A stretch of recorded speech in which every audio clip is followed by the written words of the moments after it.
Welcome to another episode of Tell Me About It with Jakeel. Today we have a special guest, Noah Slice Bread, Slimbo Slice Gordon, a longtime friend. I'll let him introduce himself, but we go way back. So Noah, tell the people about you. Who are you? You know, you could talk about your identities if you want to, but who are you? Who are you? Noah Gordon, first year's master's student at Cal State Long Beach, getting my school counseling degree, member of Omega Psi Phi Fraternity Incorporated, 2020 spring initiate. I'm a black man, obviously mixed. Pops is Portuguese, Irish, and Native American. Mom's is black.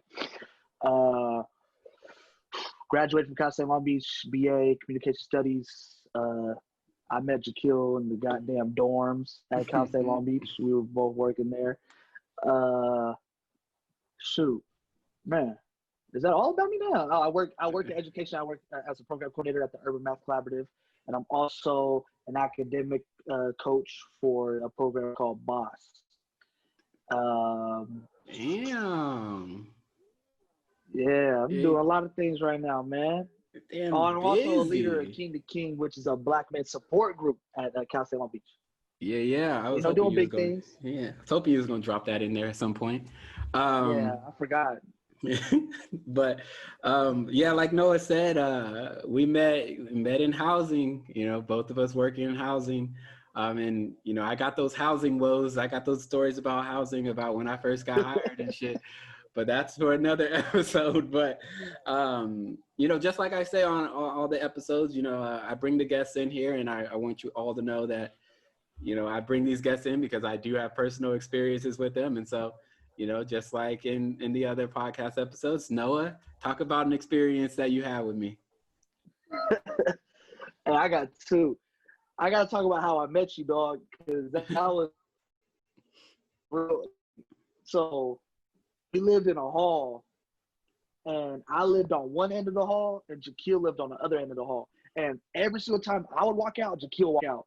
And we would look at each other, and I knew Jakeel knew I was black, and obviously I knew Jakeel was black. We both look at each other, and we'd be like, "What's up?" And we would just leave. We never talked. All we did was say, "What's up?" for like how long, Jakeel? Like almost a month. Yeah, like a solid month. And then one day we just like, "Bro, what's your name?" I think it was on like a training or whatever, and we just got like hella close from there. But I don't really have another like experience. Like we've been together so goddamn much. Like I could talk about the time we went to gameplay and you got your Nintendo 64. I was hot. I was like, bro, I wanted that too. We hooped at Cal State, and you, Jakeel always thought he could be the man. He shoot like 53s a game.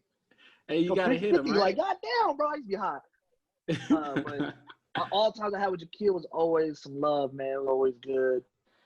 I don't really have like a specific situation experience. It's been so much, like I can't even think of like one. Like times I could Jakeel's, he cooked me up a little burger. He was cooking me up a little burger. I was like, okay, my dog cooking up some burgers, playing video games in his room. It's a lot. Yeah, dang, that's crazy. Because when I think about it, you know, I think about a lot of the housing stuff. Like, you you RHA, and I'm residential coordinator. So we interacted, you know, with like events and stuff like that. But then I think about it from the other perspective of just like, you know, when I was going through that housing shit, when they were trying to figure out whether or not I was an employee or not, I couldn't go to shit. Like I was just stuck.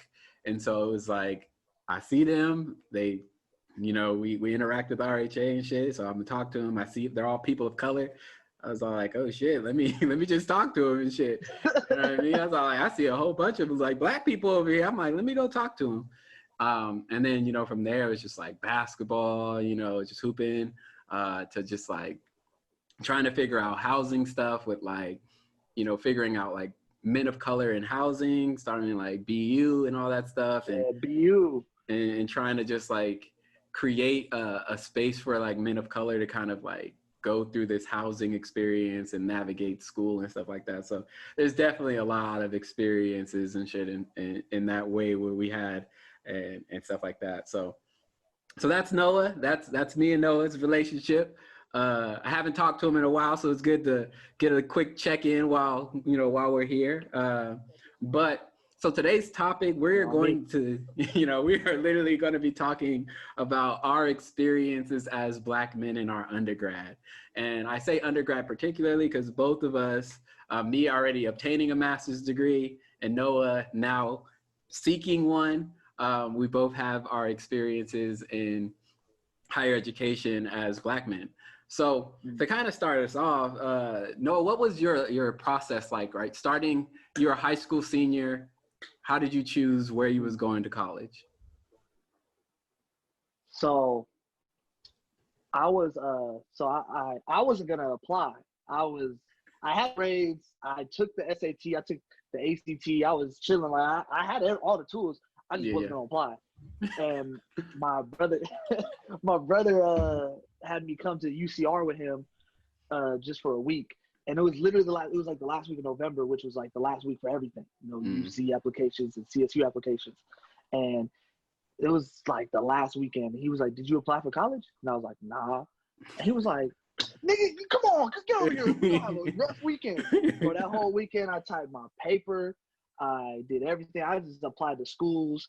I think I applied for, like, in terms of CSUs, I applied to Long Beach because it was in my area. I'm from Long Beach, East Side to be exact.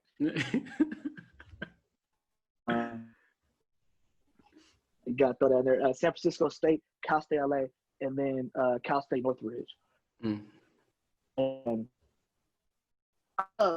because I did my app so fast, when it was asking for my how much I make, I asked an additional zero, which meant I had to pay $50 for all or the amount of money for all that. I'm broke as hell. I'm like, I ain't got nobody to pay for this. So I was like, damn, I'm not getting to no CSU because they send back information like, oh, you don't make enough to get the fee waiver. And I was like, shit. And when I looked, it was an extra zero. I was like, fuck. So I had to do this whole like process and had to basically like apply again afterwards. So I didn't get my CSU acceptance letters until later. So I applied to all UCs. I forgot which ones they were. They all declined me. I wasn't that good of a student, you feel me? They all declined me. They was like, nah, nigga, we don't want you this year. All right, bet. Cool. Like, I don't need you. I don't need y'all quarter systems anyways. But it took until like later, I think, accepted me first. And then my application messed up with Northridge, so they didn't accept me. LA accepted me and San Francisco accepted me. And I started thinking, I was like, where am I going to have the best Black experience at and also living cheap? Yeah. So I was thinking LA, but I was like, I think I looked it up and it was a very low percent of Black people there. I was like, I don't see myself there, especially Black men. I was like, And I looked at San Francisco State and I was like, it's cool because I know there's Black people up there rather than like just the school. So, or like in places like Oakland and stuff, I do my thing with East Bay and shit, you feel me? Be a San Francisco State student going to East Bay, hanging out with them niggas. So I was like, I could see that. But then I saw like the housing prices. I was like, And that's when I was like, Long Beach is cool. I'm from Long Beach. I'm going to know people that go to Long Beach. True. And I might have a cool Black experience. That was what I thought initially before coming in. Yeah. See, I think I like that process, because I think a lot of Black students in general, like, we just kind of choose the cheapest option when we broke, So like, for me, it was a very similar process. It was like high school. I mean, my grades were high, I think towards junior and senior years when I started being like, all right, let me take some AP classes and bump the GPA up a little bit. But, I applied to like 3 schools because it was a part of like our AP assignment. And I only got into one of them, and I think it was CSU San Marcos or something like that. And I was like, I'm not going there. It's way too local, fuck that. And so I think I had some decisions to make. I had family members who already had gone through community college. So I was like, fuck it, I'm going to community college, save some money. And that's where I started. I started at community college, probably best decision that I made because I saved so much money. Like financial aid gave me so much money and I only had to pay like $20 for all my classes. And so I was like, shit, all this money, I get to, this is mine now. Wasn't paying for no Mhm. books. I was like, why the fuck would I pay for books and shit? On me. But, but like, I think that's how I started my process. But then once I got there, once I got to community college, I was just like, yo, this shit is not like high school at all. Like I thought that it was going to be like a easy breezy, like, oh, teachers talk to you, you ignore them, you go home, do some homework. But I think like I started to realize at that point, like being a black man, there's some targets on you when you get to a college campus and you got to figure that shit out real early. Cause if you don't, like it comes at you and you're just like, oh shit. Um, so like, you talked about like choosing Long Beach because you wanted that black experience and shit like that. When you got to Long Beach, did you immediately find all the blackness that you was looking for, or were you like, damn, where they at? It was crazy because I literally so I was living in dorms and I was figuring out my roommate. And, I already knew I was like, I'm not going to get a black roommate because it's 4% black people at Cal State at the time or a little bit under. What is the likelihood of getting a black man as your Yeah, roommate? And I'll text some guy named Elijah. He hopefully he gets to see this and see. But it was crazy. I was texting. I was like, man, this nigga white, bro. Like the fuck. He said, follow me on Instagram, bro. He sent me this tag, and I looked a nigga, bro. I was like, hey. I hit him up so quick. I said, hey, bro, we roommates. Fuck all that shit. Like we roommates, bro. So like, as soon as I moved in, I already knew that I was gonna have a black friend Mm, because I knew me and him was gonna be cool. I wasn't tripped about that. I was like, we gonna be cool, and eventually we became really close. yeah, And it was just lucky because our building, and I'm gonna shout out some people. We had some black people in there, like the homegirl Keisha. I don't know if you know Keisha, but mm-hmm. Keisha was in there. The homie Yeah, yeah, Daniel, and then my pro-fight / best friend Aaron. He didn't live in the building, but the nigga was always there because it was just niggas up in there. yeah, It yeah, wasn't as much niggas, but shit, it was me, Keisha, Daniel, uh, my roommate. I'm trying to think of some other people. I might be forgetting. There was some two women upstairs, Essence and Amara. They was up there. Like we had a mm, lot of black people in our building compared to other ones. So I was really happy that my building had some black people and we was all close. Like we all rocked with each other. We all didn't. yeah, Some of us didn't hang out closely as like others did, but when we saw each other, it was all love. So I like the black dorm experience my freshman year. yeah, But in terms of, like the campus, I messed with BSU a little bit. Uh, I wasn't that involved because I was just so involved. I was so like extremely involved with the dorms. yeah, And when I worked, when I volunteered for the college council, and I saw Bria was our advisor, I was like, bro, I don't need to branch out anywhere else. I got my roommate that's black. I got my homegirl that's black.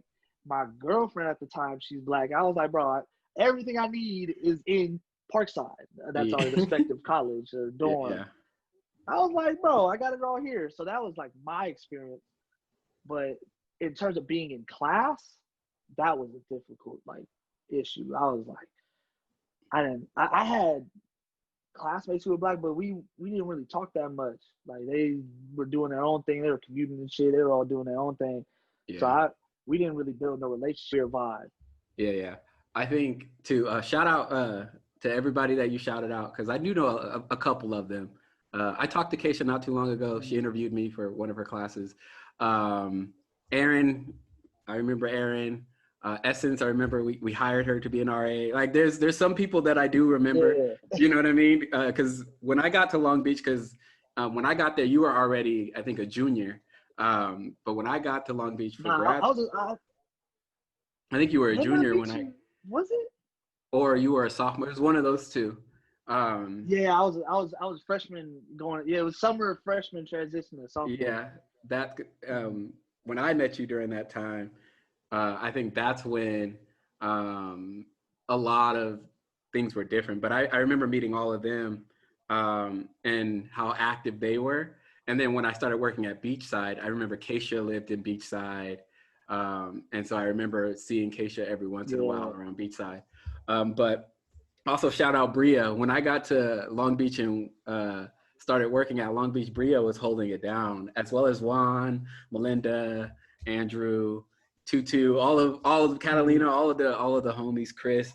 Um, Oh man, they were holding it Andrew! down. Shouts out Andrew, You bro. know, yeah, they was all holding it down and housing for me, and really like supporting me in a lot of different ways. And so I really appreciate that, particularly Bria being a Black woman and Brandy too.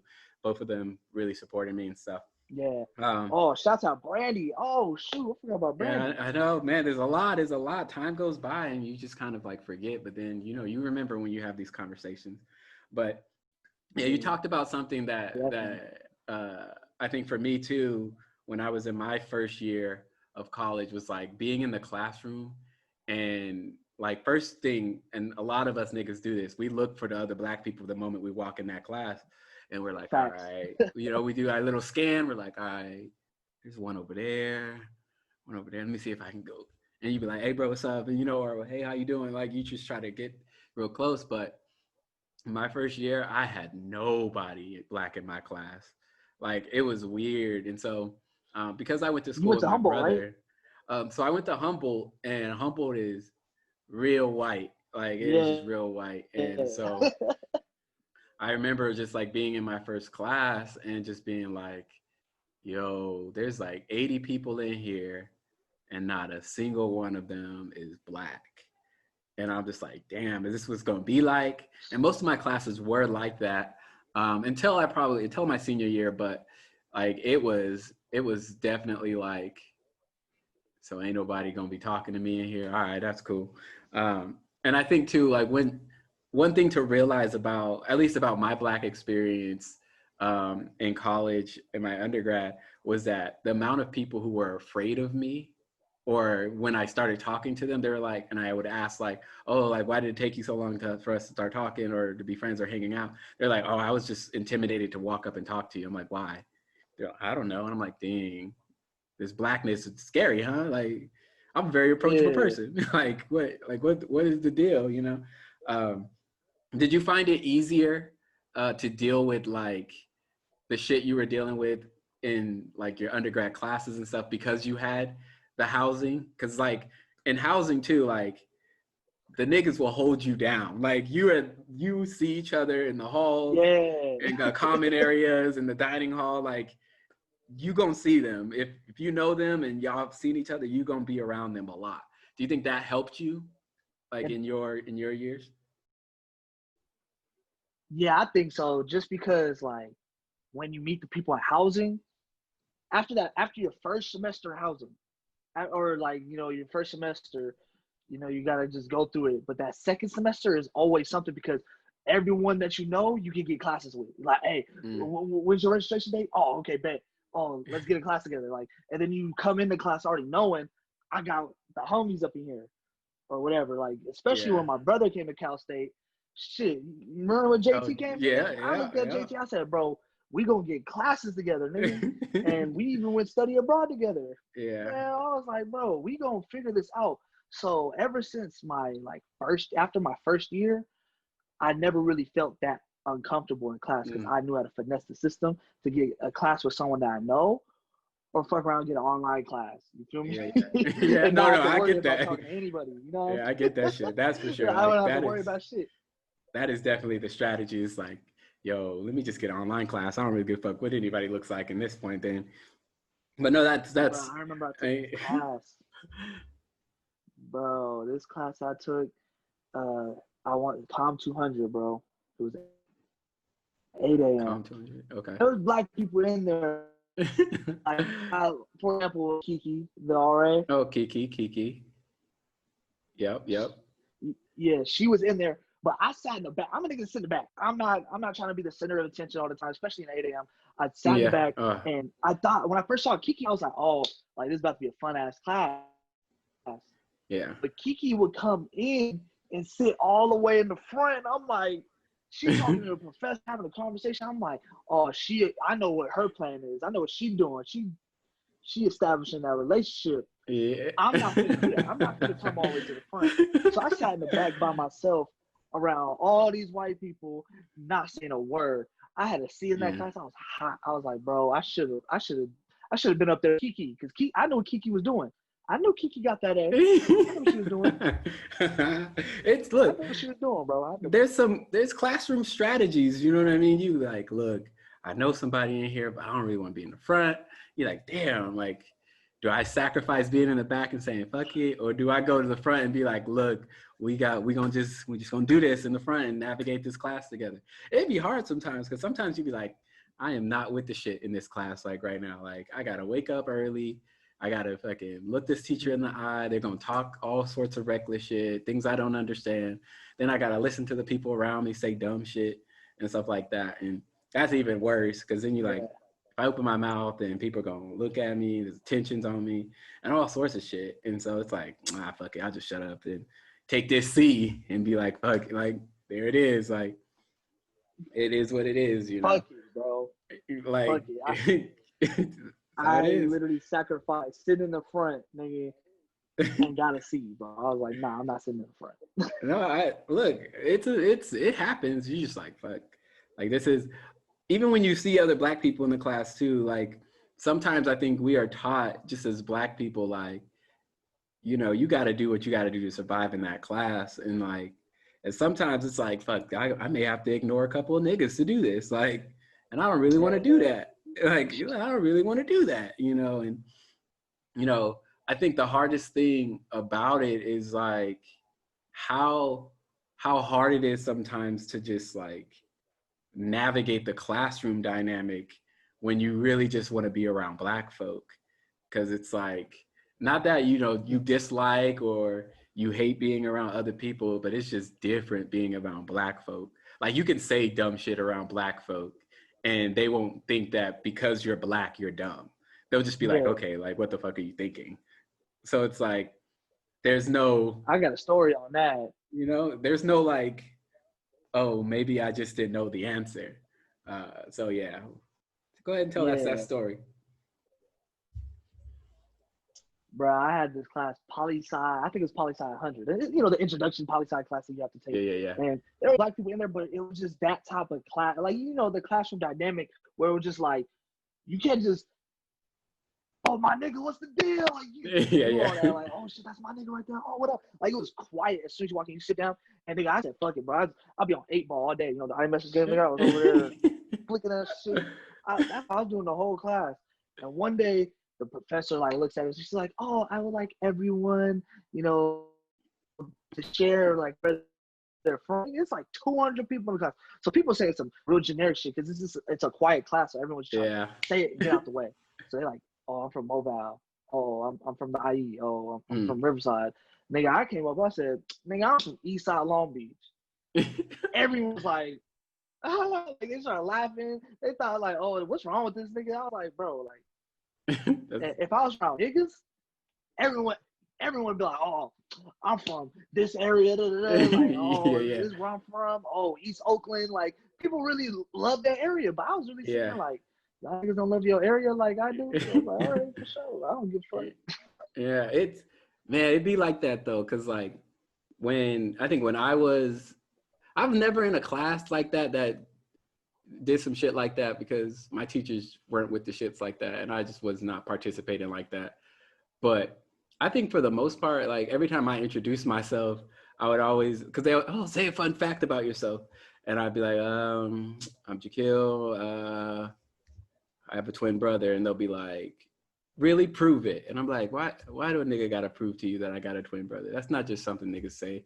Like, let me just live. You know what I mean? Like, let me just live and let me just do this class like everybody else and stuff like that. And so it's that added like pressure of like, I don't have to prove shit to you. Like, you didn't ask anybody else Yeah, to prove the shit that they do. Somebody said that they can juggle. Y'all didn't say go juggle. Like, stop fucking yeah. with On me. me, You know what I here's mean? 3 plates, nigga. Yeah, like You stop feel fucking me? with me. You know what I mean? But in Yo, your all this time knowing you, nigga.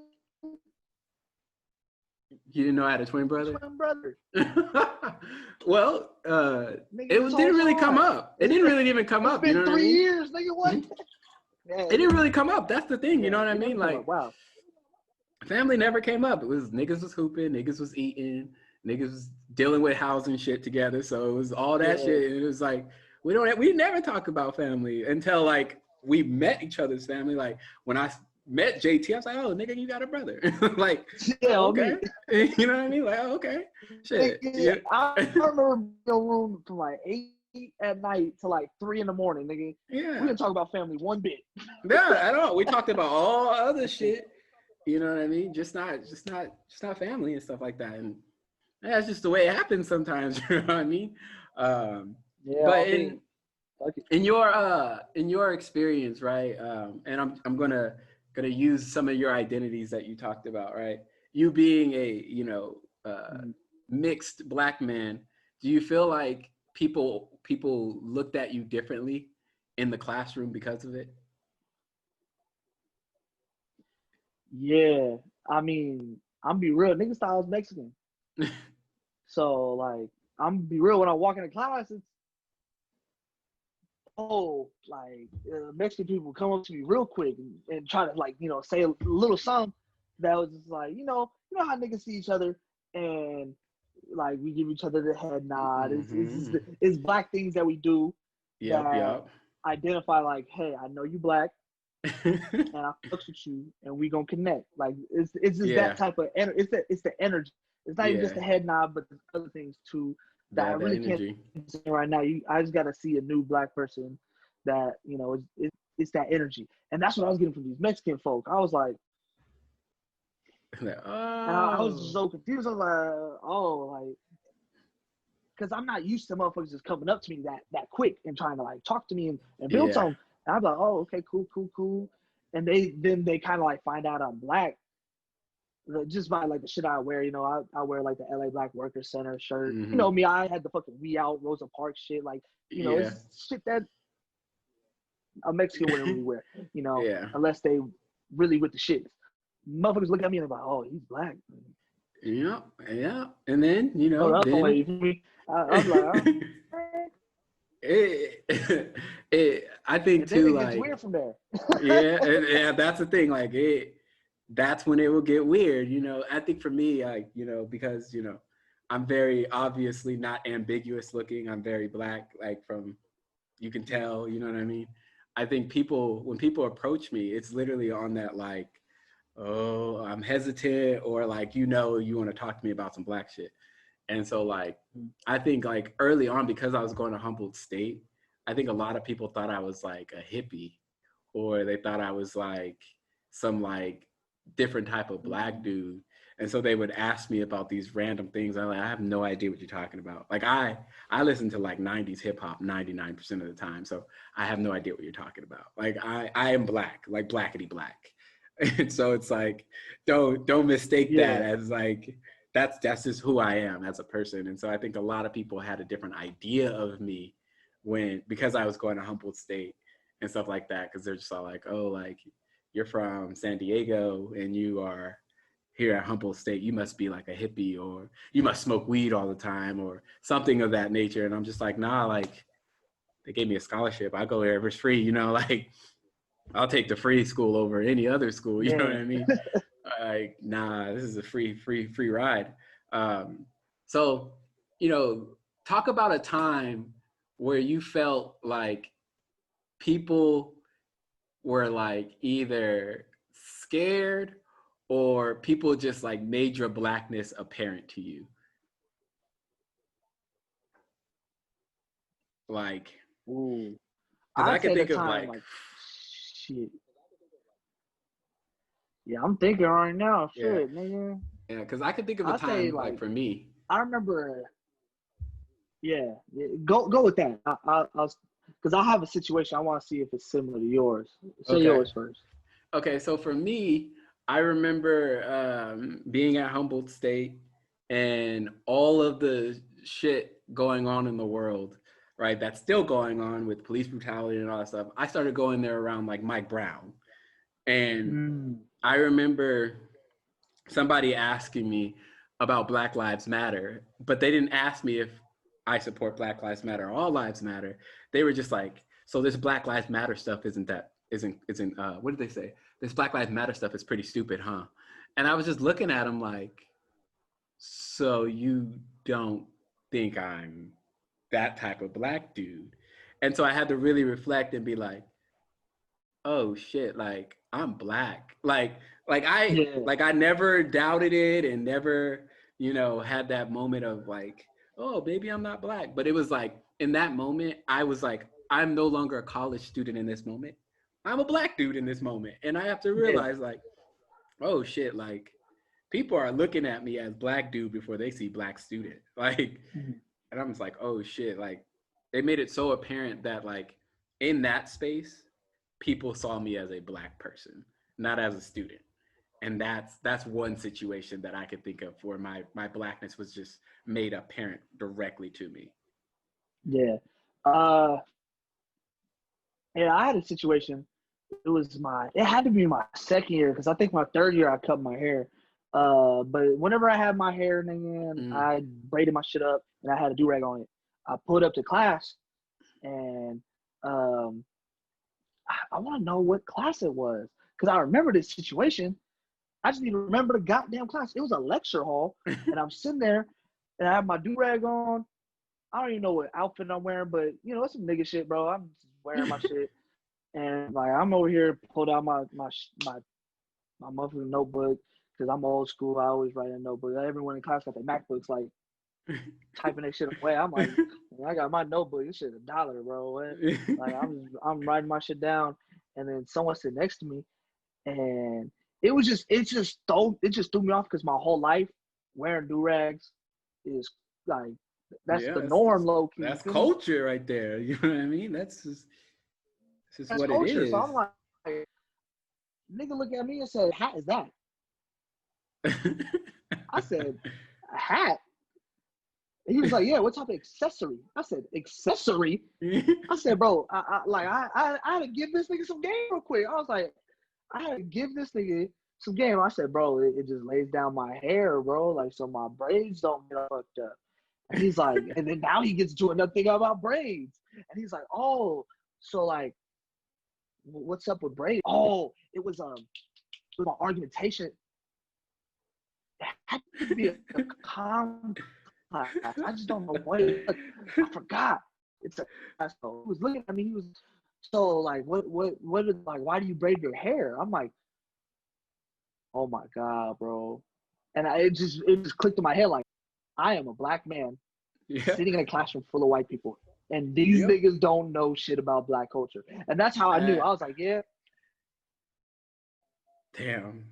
They don't know shit about black none of y'all culture. know about blackness. And then it made me think after that situation, bro. I was like, now I know why y'all have all these stereotypes. Y'all niggas don't just come up to us and just talk to us or like just want to get to know us. You feel me? No. Like y'all just really sit there and just be like, oh, they this. Like this nigga Yes. didn't even know what a do rag was, or even Yes. a That's wave cap. You feel that's me? what Or even with braids. Like braids is not even anything. yeah. It's just the style, bro. It's just what Yeah. what we do. I'm like, I was just like, It's bro, what are you? I was that's so fed look, up with this nigga. that is literally how it is.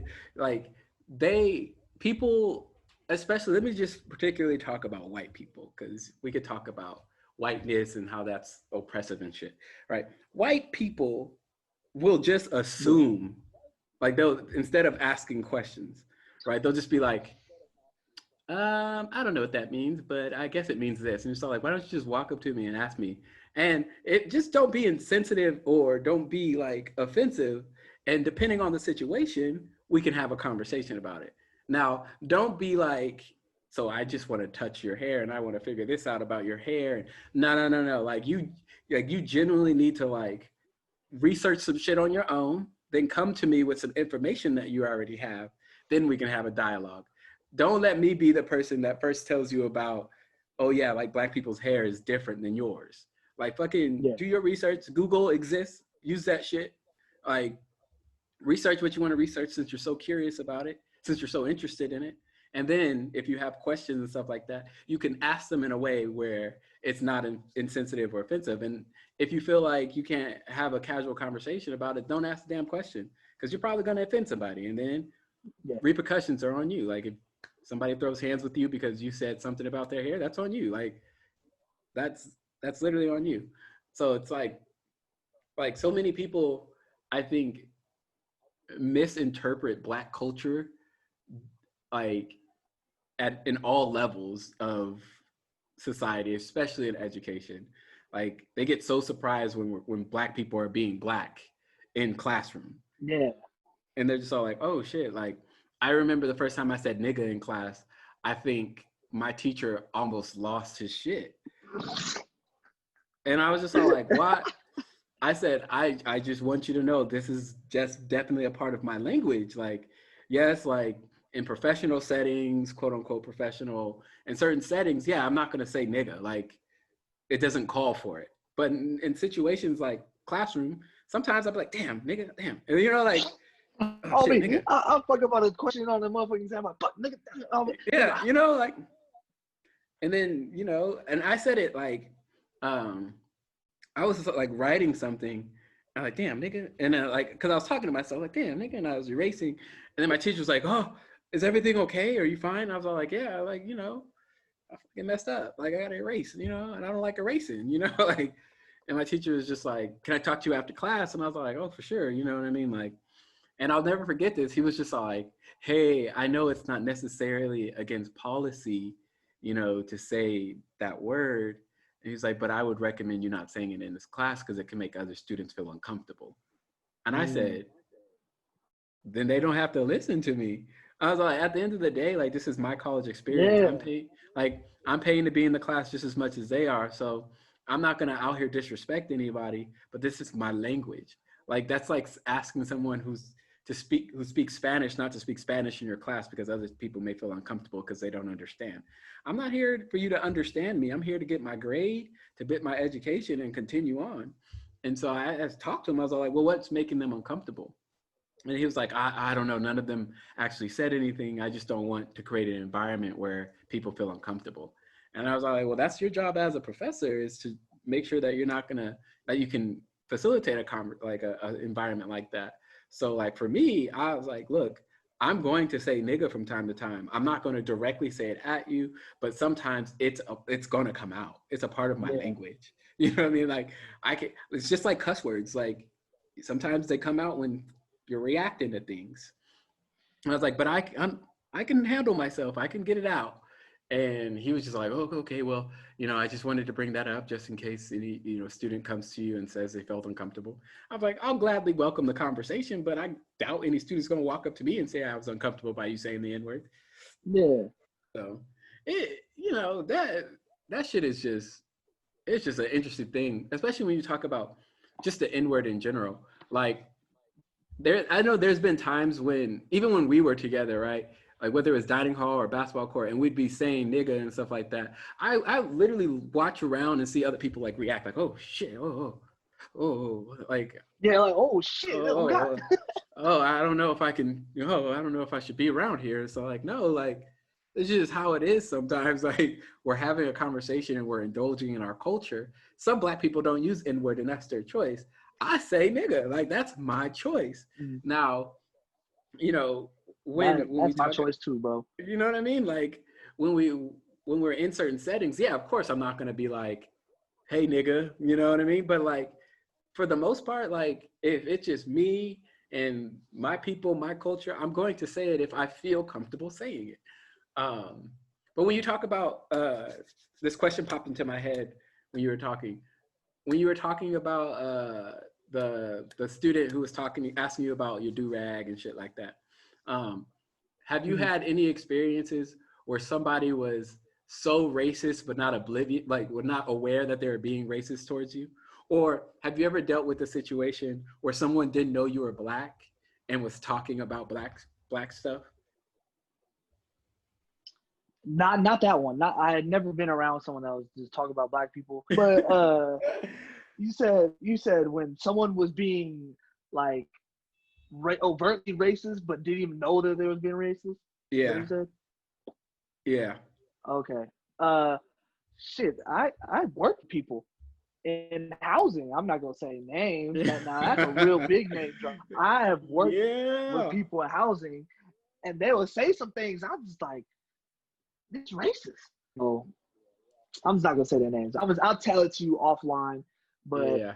this particular person, I'm with my girlfriend at the time. We're just chilling on the bus, and we're with this coworker of ours, and she just goes up to her and she's like, I just can't believe your hair. Like, oh my God, hair. She just started touching her hair.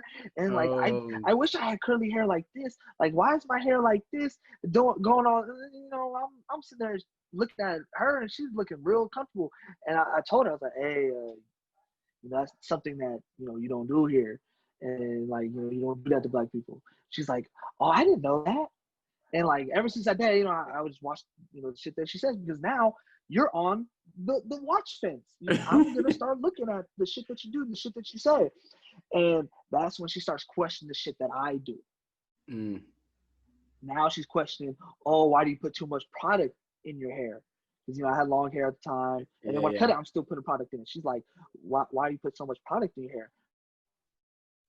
I can. Oh, it is wild. Like black people always put like a lot of product in their hair, and I'm like, that's not really true. Like, we like to do hair, like, yeah, but a lot of people like to put product in your hair. Nigga, you put shampoo and conditioner, right? That's a lot of product. Like, Yeah. you feel me? And she would just do like some real like subtle shit, and I'm like, that's not the move. Like, you're not supposed to do that. Like, even my other coworkers, like Christian, even caught it. Christian was like, bro, she just be saying shit. Like, what the fuck's wrong with her? I'm like, Yeah.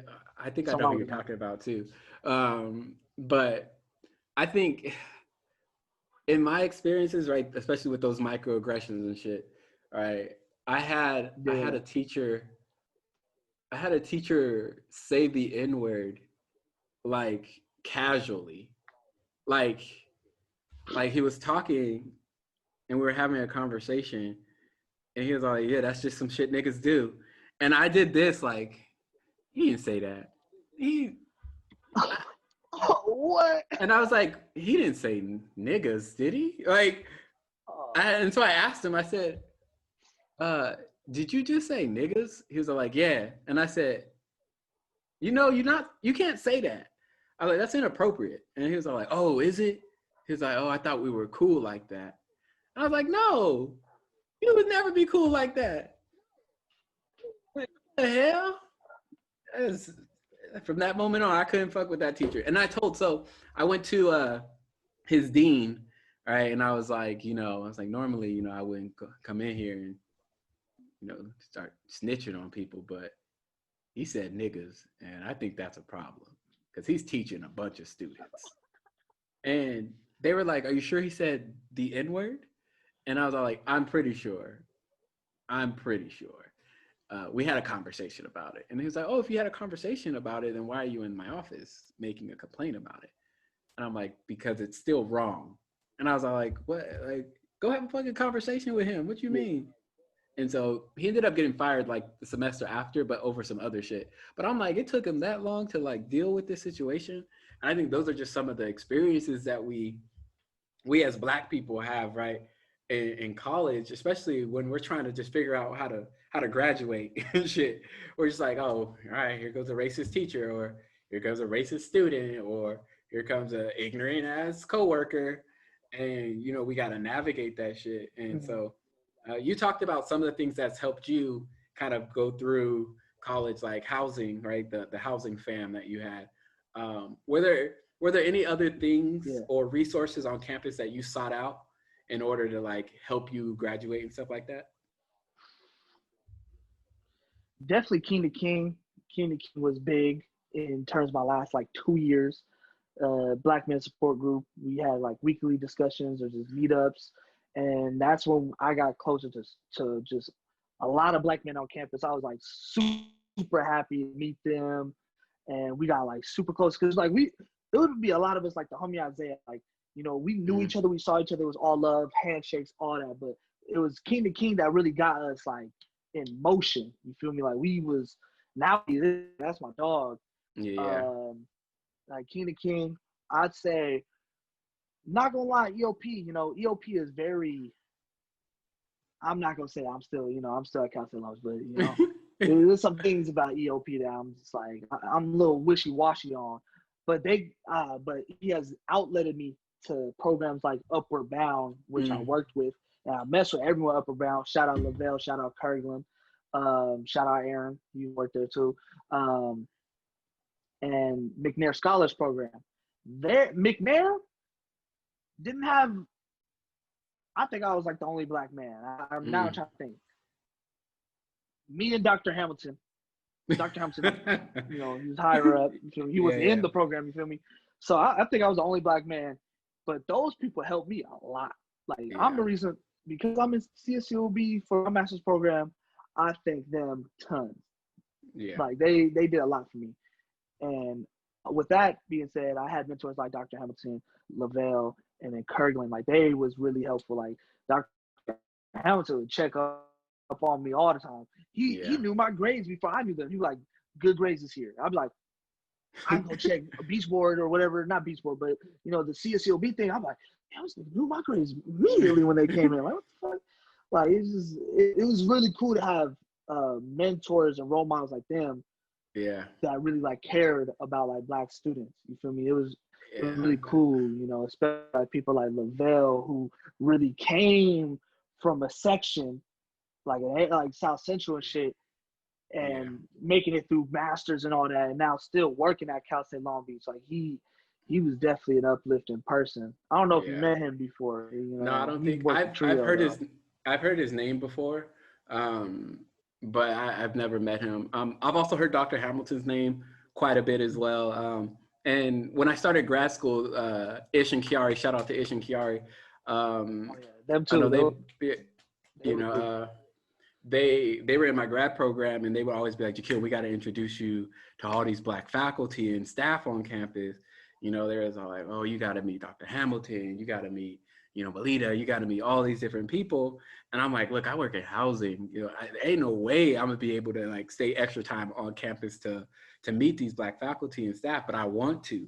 You know what I mean? Like I want to stay connected and stuff like that. And and then having like BSU like leadership as like some of the staff that we supervise and like RAs and stuff, I would be like talk to Kiki and be like, hey, how's things going and stuff and all this stuff. So, I wanted to meet them, but I remember because it's interesting because right now I work Upward Bound Trio, right, at Mount Sac, and I used to work McNair Scholars at Dominguez Hills as an intern, and both of those programs do really well at like reaching out to students, low income, first gen, underrepresented students, and like just pushing and stuff. And I remember, I think it was, my last year in housing. So what, 2018, no, 2017, one of those. When I think you started applying to the McNair Scholars. And I remember you talking about like going through that process and stuff like that. And so I'm glad that process really like actually like pushed you all the way to where you at now. Cause that shit is like, shit is great. Cause as much as like we were around each other and, for the people who are going to be listening to this, like as much as, I was around Noah and all them, like my whole entire reasoning and the things that I was doing with them, I was literally just, every day we would talk. Yeah, we would talk about sports. We would talk about eating and shit. But I always try to give them any type of resource that I had. Like, I was just all like, look, housing, they be doing this type of shit. Like, if you need anything, let me know. Like, cruise through. Like, RHA shit, like, let me know. Like, and I think that's, like, the big thing about being, like, a Black member on campus with a little bit of power, per se, is, like, you can influence, in these areas. And at Long Beach, there's not a lot of Black faculty that you can like find without like knowing at least one of them. And so like, I know like if you went to like, I think it was, Student Life and Leadership, SLL? I don't know. Whatever, SLD, there we go. SLD? Yeah, I was like, you meet one person in SLD and they'll point you to the direction of the Black people. Like, they'll be like, hey, Dr. Hamilton's over there. Hey, like, go over there. You find him. And so like, yeah, those are really good resources. Like McNair Scholars for anybody who's trying to go to grad school or doctoral programs. McNair Scholars will Get set in that you program, up. It will set you up. They'll help you with applications, with bro. funding, with everything you need. Like that is the main goal. Bro. Like they do that shit. McNair And Scholars they really do that care shit. too, bro. Like they Like care. like Yeah. they really do that shit. Like that. I think Yeah, they gave me unlimited printing, nigga, my whole time. So I was a man scholar junior and senior year of college, nigga. They gave me unlimited printing, nigga. Unlimited printing, bro. You know how fucking clutch that is? that is, and let's not underestimate that resource. That shit is ridiculous. If you got like, there's been so many times where I've had like finished an assignment 10 minutes before class and been like, oh shit, I gotta print this thing. I don't got no money on my library account. I'm gonna just have to email it to the professor and say I ain't got a printer. Right? And then usually, depending on the professor, they decide if they want to take that shit or not. But when you can go, you know what? I finish this Yeah. shit right now, and then I know exactly where I can get free printing. Like those are the resources that you gotta find. You know what I mean? Like you gotta find that shit. And some programs like the ones you mentioned, right? They give you the resources that you need, right? And I think as just Black students, right? These are the resources that will help you, like achieve what you need to achieve in college, because they hire staff that is dedicated to like, and they care. Like that's the big thing that you talked about, is like the staff cared, right? When I was in housing, I cared about the students there, right? I particularly cared about my Black men, my brown men, and my men of color, right? And so that's what started the whole like, all right, we need to do something for men of color in housing, because there's not a lot of us. Yeah, But no, bro. That was an experience, bro. like there's not a lot of us, but if we can get at least a couple of them here, we can do these different things, have these conversations, give you the resources.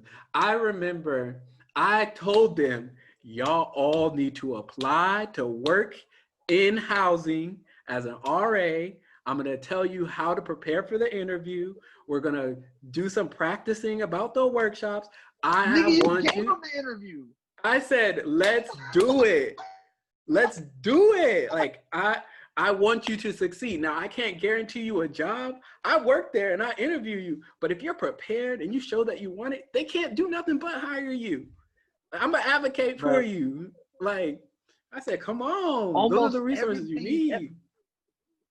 everybody that we had in that circle and actually like went to it, niggas, they went on the wait list and shit, bro. I mean, we had some niggas that I don't think we had somebody making it. I forgot who it was, but we had a nigga that did not know that much English at all, bro. Oh, yeah. You know what I'm talking about. He didn't know that English, bro. Like very little, bro.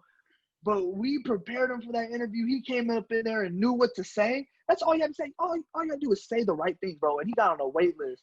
I was so happy for young man. I was like, bro, I was happy for that's all like of cool. them. I wish he did become an RA, but Man, I was happy for like all Eric of was also them. I was like, come on. I was like, look.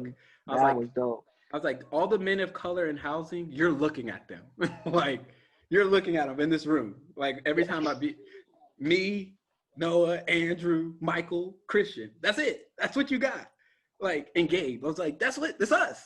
Yeah, I can't think of it. Oh, Gabe too. Yeah. I was like, But Gabe was us. always working. I was like, shit. Yeah.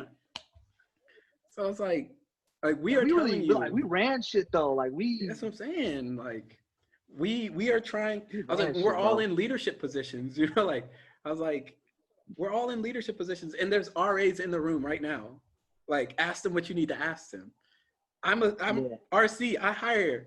Ask me what you need to ask me. You got RHA there. Ask them what you need to ask them. Talk about it. And I think those are the resources that really make it possible to do some of this shit, right? I think another big resource for me was BSU. Like, my involvement in BSU as a student, I think really propelled me to be where I'm at now. Like, all my student activism And everything that I learned about just blackness and black culture and advocacy and social justice all came from BSU. I learned so much shit from BSU. Like it was from like just going in there like, oh, I like my blackness, I enjoy my blackness, to learning about like different African cultures, to learning about Africans in the whole diaspora, to learning about opportunities, leadership stuff, like resources. Niggas make sure I had books, they made sure my tuition was paid, they had events, they had everything. And then getting into the leadership roles in BSU, I was able to do things that I would never have been able to do just as a regular student. Like I was able to sit on board meetings, committee meetings, like dictate policy on campuses and stuff. And like being a part of BSU is just one of the many resources that are like safe havens for Black people, right? It's like, where can I go on campus when I got that little 15, 20-minute break and I don't want to just be sitting outside my class? I can just go chop it up with some of these niggas over here, you know what I mean? Laugh, enjoy, and then go to class. Like, me. Like, it's really like that. And Like, this is what I need out of CSUB, bro. A black space, bro. Like BSU room is too small for us niggas, bro. It's too much cut, bro. That shit look like projects, nigga. What, bro? I think that a better space. I think I know a job app just went up. Somebody sent to me. It's like assistant coordinator of a Black resource center. So I don't know what's happening at Long Beach, but something's happening. So I don't know. You probably know more about what's going on there than I do, but I think that's the most important thing, right? The advocacy, like we as Black students, as Black leaders and stuff like that, we do a lot with the little shit that we got. Like we get a little tiny ass space, we utilize all of that space. Like and then people usually have judgments. That whole BSU room. Literally, like, and people always have judgments like, well, you have space, you should be grateful. Some groups don't have space. Some groups don't do what we do. Like point blank period, right? Yeah. I'm glad they do what they do, but they don't do what we do. Like I have literally in my 3 years at Long Beach, I have seen the population go from like 4%, 5% Black to like 7. And then seeing them in different positions on campus, whether it's in housing, because I know a lot of the niggas who got hired in housing were like residents of mine. Like, and that shit, like Isaiah and all of them, like I was like, look, like, and it's not that we played favoritism, they just fit the role. And so it's like they find the resources and we provide the resources, they thrive. And so it's like trying to get students, and as particularly trying to get Black students to see these resources is the issue. And so one of the biggest reasons for this conversation too is like, yeah, we're going to talk about our Black experience. Like, yeah, we deal with racism, of course. Yeah, like, of course we deal with racism. But in the beginning, we introduced ourselves. You're a Black grad student right now, like a Black grad student, which is, there's not a lot of spaces where you could say that, like people are Black grads, like, and so like, yeah, I'm the only Black man in my program. Exactly. See, and so the crazy thing about my cohort, there was, before me and the other 4 Black men, me-ish, the 4 Black men in that program, there hadn't been a Black man in the program for 10 years. So it was like, I remember you telling me that. I was like, there's things, these are things that we are aware of as Black people, like, and particularly us as Black men, we are aware of this shit. We're like, damn, like, we the only one in here. Y'all are for sure some bridge builders, goddamn. Yeah, like, and that's the crazy thing too. It's like now that, and I'll get to this in like a later podcast, right? It's like now that you're a Black grad student, especially being like one of the only ones, everything you say is monitored. They be watching you. You be like, hey, I can't say that in that way because they're gonna be like, you know that this, nigga. you know that, you know this, you know that. Hey, and so it's like they like tippy-toe around conversations and shit, and it's like, damn, like the Black experience in college is so unique because like you don't, like, we tell people like this is what we're dealing with. We're dealing with racism. We're dealing with microaggressions. we're dealing with the lack of resources. We're also dealing with societal issues. You know, we see police brutality happening throughout the country, right? Particularly targeting Black men, Mm-hmm. right? We see like our upbringing playing a role in our college, right? Particularly us as low income, right? Like shit, I ain't never had family members who talked to me about college because none of them went. So I don't really know what the fuck I'm supposed to do Yeah. right now. And I'm I a never knew how junior. to handle financial aid, nigga. Like, and you don't know that. You just We didn't like, even talk about that. Black experience with financial aid. Nigga, my first motherfucking check blew in like 4 days, bro.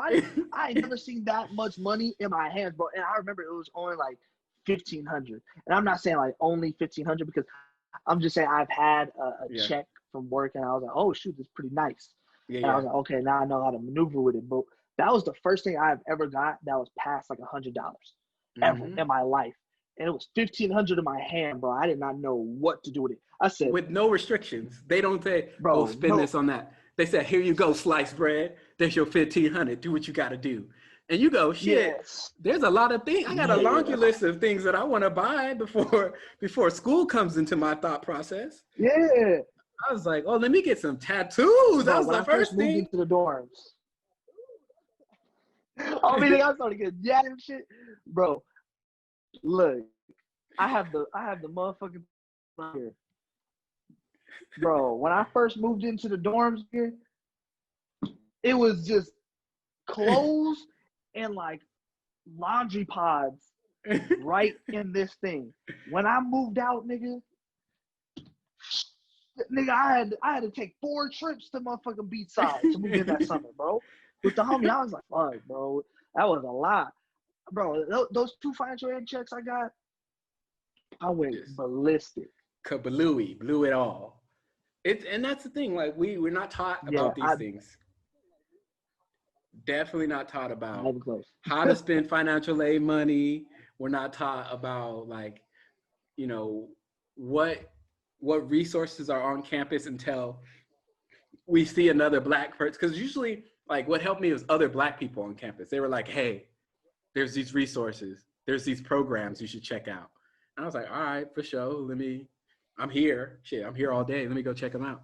Right. And so it's like all of these programs helped me, right? PSU, Umoja, like, you know, when I got to grad school, it was more so just like finding other Black professionals and Black students that I could talk to. Like, these are the tips that I will give other Black students who are just day one starting in their undergrad. Is like, what would I tell you? What would I tell you? I'd be like, look, you find those resources, programs, whatever. Find that shit that's going to help you navigate all of your years of college.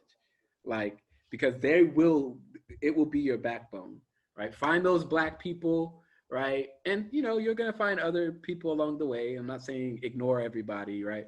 Like, find the Black people who you feel is there for you, uplifting you and stuff like that to help you really own that Black experience. Because you're gonna experience some shit that you're gonna need to talk to another Black person about. Like, and that's just real. Like, somebody gonna say something to you and you're Yeah, gonna be like, who do I talk to? Like, I could talk to my best friend who's not Black, or I could talk to my girlfriend or whatever, my boyfriend or whatever, and just be like, hey, this is what I dealt with. And they can feel your pain, right? Oh, dang, like, that yeah, sucks. What do you need? But you talk to another Black person, like, hey, this professor said this insensitive shit in class today. And they can go, you know what? I've had a professor do that same shit. Let's talk about it. And it's yeah, just that simple of being like, damn, that really helped. Like, now I can go back into class the next day and be perfectly fine. Like, what yeah, tip bro. would you give incoming freshman Noah Gordon on his experience in college? What would be that first thing you tell him? I say get involved because it really helps out a Black student. Like, even though feel isolated when you come in, start finding everything Black. Everything Black you see, shit, you step up in it, bro. I don't care if you a liberal arts student who is not an engineer, nigga, hop in that NSB meeting, bro. Hop in there. You don't just meet Black people, bro. That's literally it. And then, you know, if you're interested in it, join Divine Nine. I mean, it took me years, bro. It took me to my senior year to be like, you know what? I want to be Omega Psi Phi. Like it took that long. You feel me? But you know, it happened. So I'll tell young Noah, you know, start researching. You know, Mm. research programs, look up programs, reach out to Black people. Because I just like I had one little area and that was housing. And I think that I messed up on when I first went to Cal State. Mm. That I just held on to housing. I should have just branched out more. I could have been a way more successful student if I just branched out more. Yeah. And I'd say that's a young sliced bread. yeah, young sliced bread. I think that's super important, is like getting involved will really help you on campus. Like if there's any, out of everything that we've talked about, right, regardless of the shitty experiences with racism or people not understanding Black culture, is like being involved, right? Programs that really helped us. Like Noah literally said, you know, like McNair scholars put him in the position that he's in. Like I literally said, BSU put me in the position that I am in. Not saying that we're in any better position than anyone else, but we're in a position that's beneficial for us. And because we're in these positions, we're telling you these are the resources that helped us. They may help you, they may not help you, but you'll never know until you get your foot in that thing. Like, because that's it. That's what it's about, trial and error, right? We talk to you about trial and error with major selection and with school selection, but we don't tell you that with like programs that you want to get into, things that will actually benefit you, like not just like educationally, but professionally, like, and socially and personally. Like some of the people that I've met in BSU, lifelong friends. Some of the people that I met in housing, lifelong friends. Like this is, and these are like people who like are involved in every single aspect of what I do with my life. And so it's like, you got to just step out into that and like, just get messy. Like, just be like, all right, I want to try this. I want to try that. I want to try that. And, you know, break it up. You got 4 years to figure that out. And sometimes you got more than that. And that's okay. It's a journey. Just be like, you know what, first year, I'm going to try to get involved in some more clubs and stuff like that. Second year, you know what, maybe I do want to be in a fraternity or a sorority, you know. Third year, shit, I want to work in housing. Like, do what you got to do. Figure out the experience that you need, you know, to really help you, because that's ultimately like what's going to decide how successful you are outside of the classroom and what you do inside the classroom. The experience that you had or that you do have in the classroom, whether that's, you know, dealing with shitty teachers, racist teachers and stuff like that, the things you do outside of the class will help you navigate those. And the better you are at navigating those experiences, the better you can be at like really putting your best self forward and excelling. Cause like that's ultimately the goal. And that's for everybody. And that's not just Black people. Like for Black people, this is what we're giving you, our tips and our advice and stuff like that. Things that helped us. For everybody else, you got the same advice. Figure that shit out. What's going to connect with you and your culture and your identity, and use those resources to your benefit. Because we all know institutions are very money-making machines that are at sometimes helping students. So if you could literally figure out how to work within that institution to use the resources that are provided from that institution to do better, do it. It ain't hurting nobody. It really not. Bro, I think like not even that should be beneficial to us. We creating bridges, bro. We bridge builders right now. Like it's gonna help the people behind us, either we know it or not. Being involved in all these programs and doing all that stuff. Shit. When I looked at you, I was like, shit, Jakeel is in masters doing his shit. I'm talking to this nigga, and he's just like me. Mm-hmm. We over here having real conversations. I can do what he does. Like it's just you're a bridge builder too.